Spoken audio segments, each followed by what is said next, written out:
네, 안녕하세요. 이번에는 어, 이전 강의들에서는 고분자 물질에 대해서 설명을 드렸는데 과연 이제 그 고분자 물질이 인체나 혹은 생명체 안에서 어떤 상호작용을 통해서 존재하는지 그 상호작용들의 종류에 대해서 살펴보도록 하겠습니다. 우선 PPT 그림에서 보시는 것처럼 크게 여러 종류가 있는데 이것이 이제 단백질 사슬이라고 했을 때 그 단백질 사슬 안에 존재하는 힘들에 대해서 설명을 하고 있어요. 우선 기본적으로 가장 중요한 힘이 반데르발스 인력과 소수성 상호작용인데 소수성 상호작용은 큰 범주 안에서 반데르발스 인력이거든요. 그래서 이제 그렇지만 분자 생물학이나 이제 생물학에서는 이 둘을 또 나눠서 설명을 하기 때문에 구분을 해주셨으면 좋겠고, 그 외에 이제 힘들을 살펴보면 이런 식으로 수소 결합이 존재를 하거나 아니면은 전하를 띠고 있는 단백질 잔기 때문에 이온 결합을 형성을 하거나 아니면은 뭐 저거 같은 경우는 플러스 마이너스 반대 전하니까 인력이 형성이 돼서 서로 붙어 있지만 반대인 하전을 가지고 있으면 이런 식으로 서로 멀어지려는 청력 때문에 이런 식으로 구조를 형성을 할 수도 있을 거고, 아니면은 아미노산들 중에 아미노산들 중에 제가 아미노산 이전 강의에서 아미노산에 대해서 설명을 드렸을 때 벤젠링을 가지고 있는 아미노산들이 있다고 했어요. 그 벤젠링들이 이렇게 평면 구조이기 때문에 이렇게 차곡차곡 스태킹이라고 하는데 스태킹 이렇게 점점 차곡차곡 쌓인 구조를 해서 안정한 구조를 또 형성을 할 수가 있거든요. 그래서 이러한 상호작용들은 가열을 하거나 어떤 화학 물질을 첨가했을 때 쉽게 변성이 될 수가 있어요. 물론 체내에서는 이 상태를 유지를 하면서 안정한 구조를 형성을 하지만 인위적으로 어떤 우리가 pH를 변화시키거나 열을 가하거나 아니면 화학 물질을 첨가했을 때 이 구조가 깨질 수가 있는데 이거는 그래서 비공유성 결합, non-covalent interaction이라고 해서 따로 구분을 하고, 단백질 안에서 유일하게 하나 있는 공유 결합, 아까 말했던 이황화 결합, 여기에는 표현이 안 되어 있지만 이거 같은 경우는 공유 결합이기 때문에 매우 강한 결합이에요.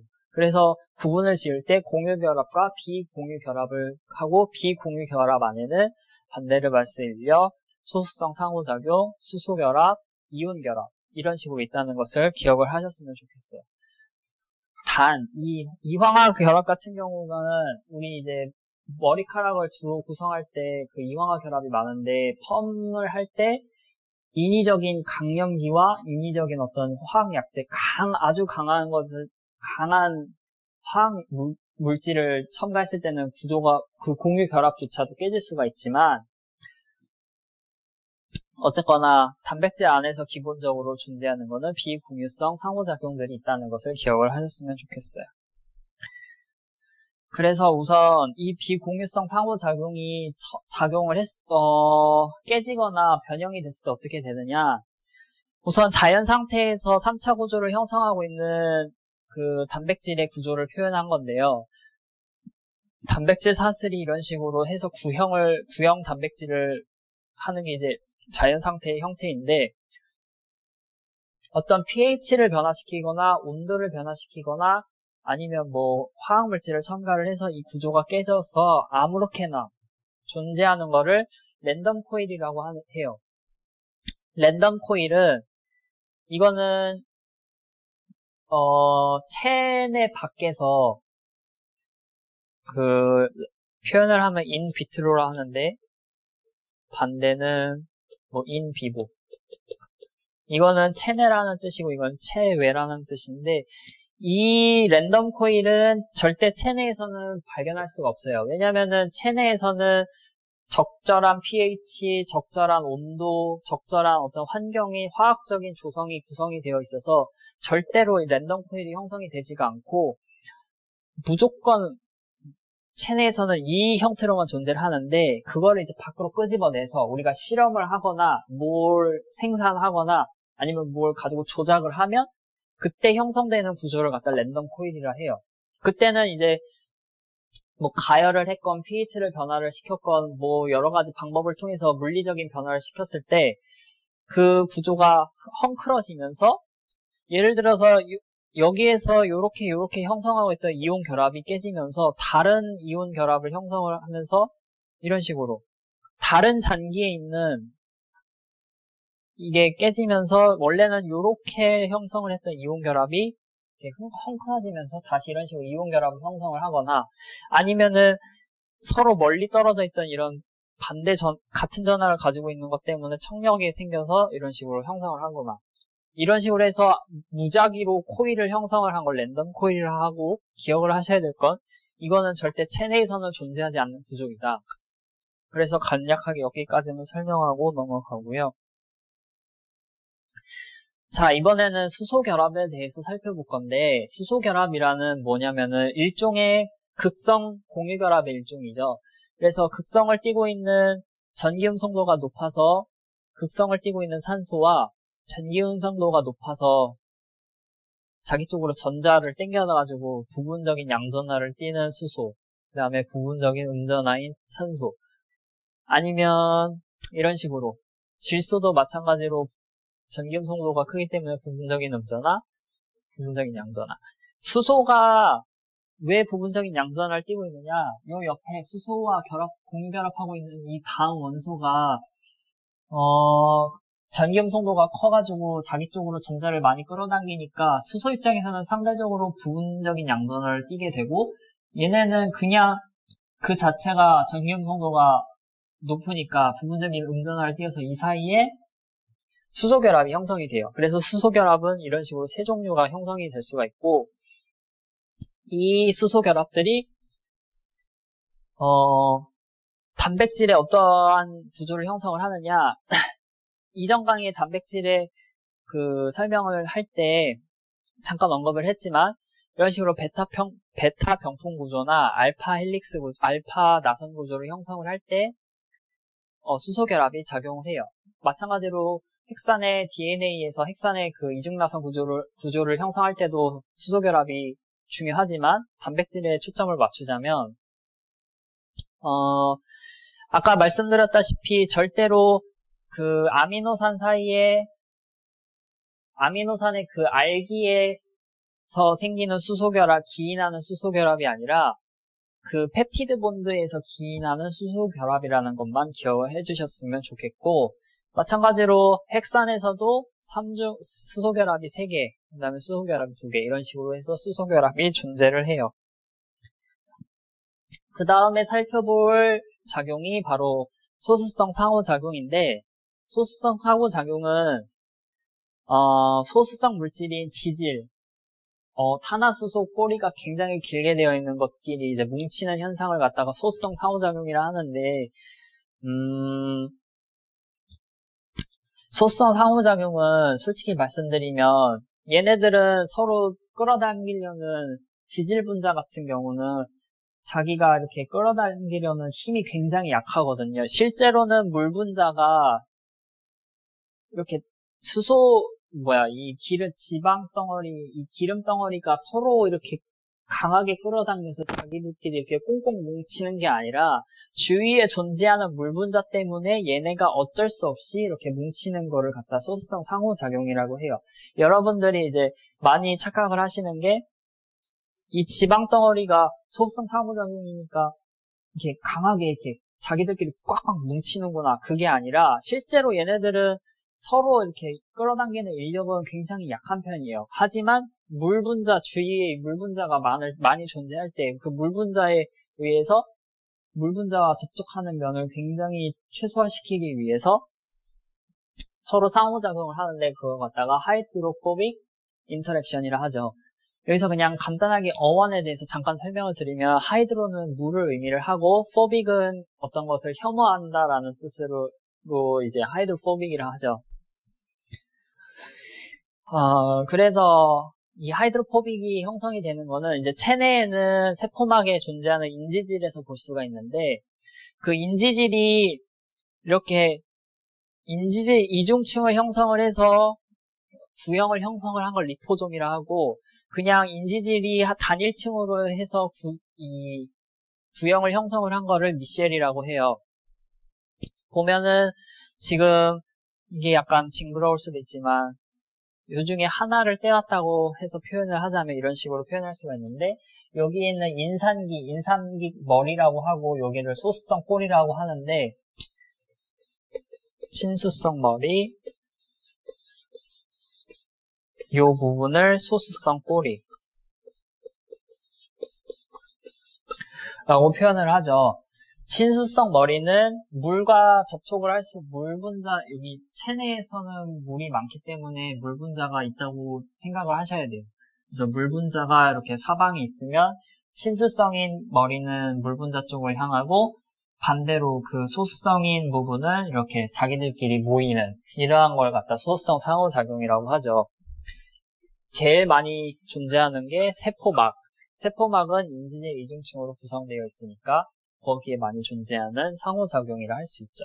그리고 또한 단백질 안에서는 어떤 식으로 존재를 하느냐, 이전 강의 아미노산 종류들 설명을 할 때 비극성 아미노산들은 설명을 드렸는데, 비극성 아미노산 사이에는 어떠한 인력도 존재하진 않지만 물 분자에 의해서 물 분자와 접촉하는 표면적을 최소화시키기 위해서 자기들끼리 뭉쳐가지고 형성을 하는 게 바로 이 소수성 상호작용이에요. 그래서 비극성 잔기, 알기들 사이에서 생기는 소수성 상호작용이죠. 그 다음에 소수성 상호작용의 일종인데, 아까 앞절에서 얘기했던 그 스태킹, 그 알기 중에 벤젠고리를 가지고 있어서 평면구조니까 차곡차곡 쌓이는 거를 갖다가 아까 스태킹이라고 했는데, 이런 식으로 이 그림은 염기지만 단백질에서도 벤젠고리가 존재하죠. 벤젠고리 사이에서 이렇게 차곡차곡 쌓이는 거를 스태킹이라 하고, 그거는 따로 분류를 했지만 실제로는 하이드로포빅 인터랙션의 일종이라는 것을 기억을 해주셨으면 좋겠어요. 그래서 단백질 안에서는 이런 식으로 벤젠고리가 차곡차곡 쌓이고, 마찬가지로 이러한 염기도 벤젠고리죠. 이게 벤젠고리는 정확하게 표현하면 벤젠고리는 아니지만 이런 고리 구조를 가지고 있으면 평면이기 때문에 이게 차곡차곡 쌓일 수가 있어요.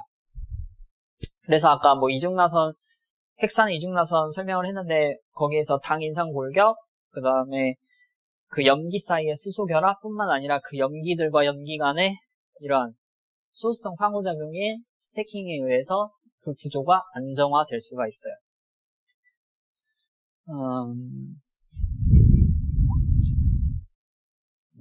그 다음에 살펴볼 내용은 바로 이제 이온 결합인데, 이온 결합은 쉽게 이온에서부터 설명을 드리면 뭐 이런 식으로 간단한 예로 NaCl을 흔히 볼 수가 있죠.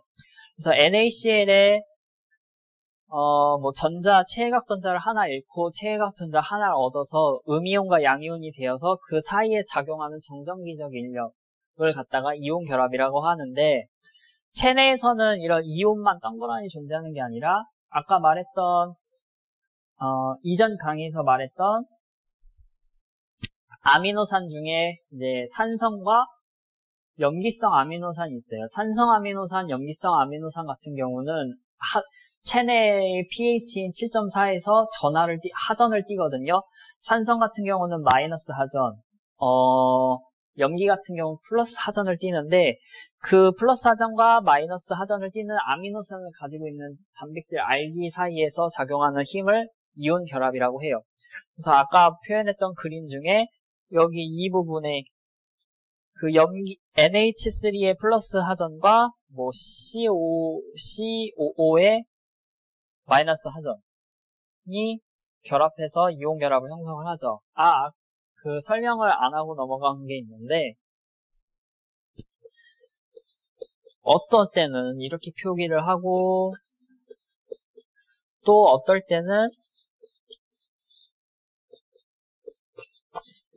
이렇게 표기를 해요. 이게 차이가 뭐냐면은, 이거 같은 경우는 원래 구조가 이거다라는 표현이고, 이거 같은 경우는 체내의 pH 환경인 pH 7.4에서 있을 때, 이게 약간 체내의 pH 환경이 중성이긴 하지만 이 환경이 있을 때 아미노산들은 실제로 아미노기에 수소 하나가 들어오고 얘 같은 경우는 수소를 하나를 잃어서 이런 식으로 전하를 띠는 이온성 물질로 존재를 할 수가 있어요. 그래서 이 차이인데 어쨌거나 체내 환경 pH 조건에서는 이러한 이온 결합을 형성을 할 수 있다라는 것을 기억을 해주셨으면 좋겠어요. 그 다음에 살펴볼 내용이 반데르발스 인력 혹은 반데르발스 상호작용인데 이건 뭐냐면은 이런 식으로 비극성 물질이 있어요. 비극성 물질은 이제 전하를 띠지 않는데 아주 순간적인 어떤 전자구름 쏠림에 의해서 전자구름이 한쪽으로 딱 쏠리면은 한쪽에는 음전하, 그러면 상대적으로 음전하가 부족한 쪽은 상대적인 양전하를 띄어서 이 사이에 극이 나눠지면서 그 옆에 있는 분자도 마찬가지로 얘 때문에 플러스가 있으니까 전자구름이 순간적으로 쏠려요. 그리고 얘도 순간적으로 부족하니까 양전하가 돼요. 그 사이에 형성되는 그 아주 약한 상호작용을 반데르발스 인력이라 하고, 이 반데르발스 인력은 세상에 존재하는 모든 분자 사이에 존재하는 힘이에요. 이온성 물질이든 분자성 물질이든 어떤 물질이든 간에 무조건 존재하는 게 바로 반데르발스 인력이에요. 그래서 가장 기본적인 힘이라 할 수 있는데, 사실상 앞에서 얘기했던 이온 결합이라든지 뭐 소수성 상호작용이라든지 이게 큰 범주 안에 반데르발스 인력이 거죠. 그러니까 반데르발스 인력이 가장 큰 범주라 할 수 있어요. 이렇게 설명을 드렸는데, 다시 요약해서 다시 한 번 더 말씀드리자면 단백질 안에 존재하는 힘의 종류로는 다 비공유성 상호작용이고, 수소결합, 이온결합, 반데르발스 인력, 소수성 상호작용, 뭐 스태킹, 뭐 이런 식으로 존재를 하고, 가장 메이저, 단백질을 구성하는 힘 중에 가장 메이저한 힘은 바로 이 소수성 상호작용. 실제로 강한 거는 이온결합과 수소결합이 극성을 띠기 때문에 강한 결합이지만, 실제적인 메이저한 힘은 단백질 안에서 소수성 상호작용으로 단백질이 안정성을 띌 수가 있고, 이러한 것들은 다 비공유성 결합이지만, 한 가지 예를 들면 요 이황화 결합만 공유 결합이라는 것을 기억을 하셨으면 좋겠어요. 해서 이것으로써 단백질 안에 존재하는, 그리고 고분자 물질 안에 존재하는 상호작용들에 대해서 설명을 드렸습니다. 안녕하세요. 이번 강의에서는 체내에 존재하는 혹은 생명체 안에 존재하는 그 고분자들을 어떻게 분리하고 어떻게 정제하는지에 대해서 아주 간략한 설명을 하고 강의를 마치도록 하겠습니다. 이제 살펴보실 것이 첫 번째로 단백질 전기 영동인데, 이제 세포를 분리를 해서 세포를 정제를 해서 단백질을 얻고 싶을 때 쓰는 방법이에요. 단백질 전기 영동 같은 경우는 우선 처리를 해야 되는 게, 단백질 같은 경우는 하전을 가지고 있어서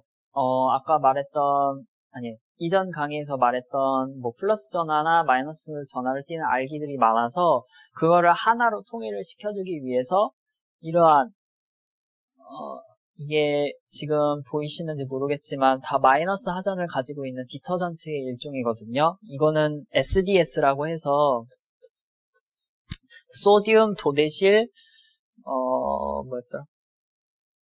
소듐 도대실 설파이드,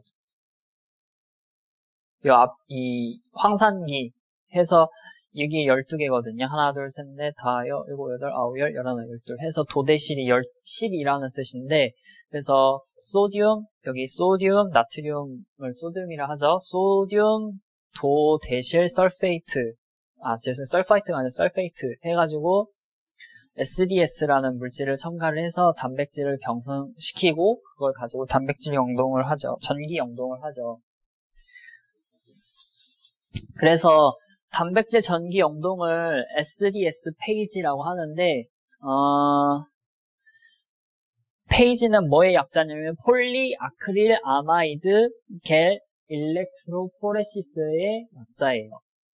그래서 정확한 실험 방법에 대해서는 설명을 드리지 않고 간략하게 설명만 드리자면, 이러한 장치를 통해서 겔을 형성을 하고, 이게 뭐냐면은 폴리아크릴 아마이드의 고분자로 이루어진 어떤 그 막이에요. 그 막에 이러한 웰에 단백질을 정제를 해서 단백질을 이렇게 하나씩 조금씩 이렇게 넣어서 전기를 걸어주면 전하에 따라서 분류가 되는데, 핵산 같은 경우는 전하와 크기에 따라서 분류가 될 수 있지만, 단백질 같은 경우는 전하가 너무 많아서 이거를 효소 처리나 어떤 가수 분해를 통해서 그 고분자인 단백질을 끊어내서, 이게 너무 중구난방이니까 SDS를 처리를 해서 마이너스 하전으로 다 통일시키고, 그러면 이제 분리를 할 때 오로지 크기에 의해서만 단백질을 분리할 수가 있어요. 그래서 이런 식으로 이러한 단백질과 이러한 단백질이 있을 때, 얘 같은 경우는 지금 일양체고 얘는 단일양체죠. 그래서 이거를 SDS를 처리를 해서 주변에 마이너스 하전을 띄게끔 하고, 그거를 전기용동을 시키면 크기에 따라서 이런 식으로 전기용동에서 주의하셔야 될 게, 위에 보통 시작하는 부위를 마이너스 전하를 띄고, 그 끝나는 부위에 플러스 전기를 걸어주죠. 그러면은 아까 말했듯이 그 SDS가 마이너스 하전을 띄기 때문에 멀어지면서 플러스 쪽으로 다가가면서 단백질이 크기별로 분류가 될 수가 있어요. 그래서 가벼울수록, 짧고 가벼울수록 가벼우니까 멀리 이동을 할 것이고, 순차적으로 그 다음 가벼운 것, 그 다음 가벼운 것 순으로 해서 제일 무거운 게 제일 멀리 있겠죠. 그거를 이제 표현을 한 게 이러한 식으로 전기용동, 다른 사람이 한 실험을 발췌해 온 건데, 이런 식으로 해서 단백질을 분류를 할 수가 있고, 이게 실제로 파란색으로 보이는 게 아니라 여기에 이제 또 염색약 시약을 또 함께 첨가를 해줘서, 그거를 이제 어떤 UV나 이런 걸 쬐어줬을 때 이런 식으로 색깔을 분명하게 할 수가 있어요. 핵산 같은 경우는 염색약을 넣고 UV를 쬐주면은 구분이 되지만, 단백질 같은 경우는 그럴 필요가 없이 그냥 염색약만 넣어주면 그 염색약이 여기에 이 분자에 붙어가지고 이렇게 구분을 할 수 있게끔 크기별로, 단위는 킬로달톤, 생물에서는 주로 쓰이는 단위가 분자량을 표현할 때 킬로달톤 단위로 쓰이기 때문에 이런 식으로 크기로 분류할 수 있는 걸 알 수가 있어요. 그 다음에 이제 마지막인데, 간략하게 설명만 드리는 거라서 간략하게 설명을 드리자면, 이제 핵산도 마찬가지로 크기별로 분류를 할 수가 있는데,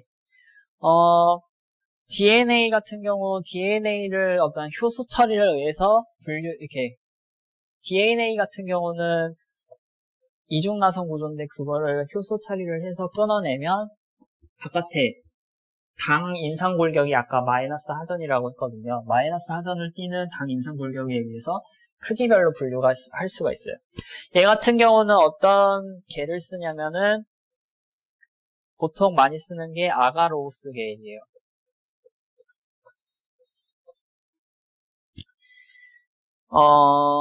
아가로우스 개를 써서, 핵산은 아가로우스 개, 단백질은 SDS 페이지를 쓴다는 걸 기억을 하셨으면 좋겠고, 핵산 같은 경우는 이런 식으로 해서 크기별로, 얘도 마찬가지로 가벼울수록 더 빨리 가니까 더 빨리 플러스 쪽으로 갈 거고, 그 다음 식으로 이런 식으로 크기별로 분류가 될 수가 있어요. 그래서 DNA는 이 아가로우스겔에 있는 구멍 사이에, 크면 클수록 방해를 받으니까 멀리 못 가고, 가벼울수록 쉽게 통과가 되니까 이렇게 해서 분류가 되고, 이게 실제 실험에서 이런 식으로 나오는데, 여기에다가 무슨 시약을 처리를 하냐면은 ETBR이라고 하는 염색 시약을 처리를 해요. 이게 대표적인 발암물질인데, 발암물질이지만 실험에 쓰이고는 있어요. 그래서 실험 조작하실 때 다 조심하셔야 되고, 이 ETBR이 여기 단백질 염기 사이에 이렇게 이런 식으로 끼어 들어가거든요. 이런 식으로. 뭐 이런 식으로 끼어 들어가면, 이런 식으로 끼어 들어갔을 때 이렇게 분류가 되면, 이 TBR이 뭐 어떻게 되느냐, 이게 UV를 흡수를 하거든요. 그래서 실제로 실험을 하시면 그냥 겔에다가 투명한 용액 찍찍해가지고 전기용동 걸으면은 실제로는 보이지가 않아요. 근데 그거를 이제 UV로 조사를 딱 하면 이런 식으로 표시가 돼요. 그게 바로 이 염색 시약인 ETBR을 첨가를 해서 요 안에 ETBR이 끼어 들어갔기 때문에 그 ETBR이 UV를 흡수를 해서 이런 식으로 크기별로 분류될 것을 관찰하실 수가 있어요. 해서 간략하게 이것으로 고분자를 어떻게 정제하는지에 대해서 전기영동법에 대해서 간략하게 설명을 드렸고요. 이것으로 강의를 마치도록 하겠습니다.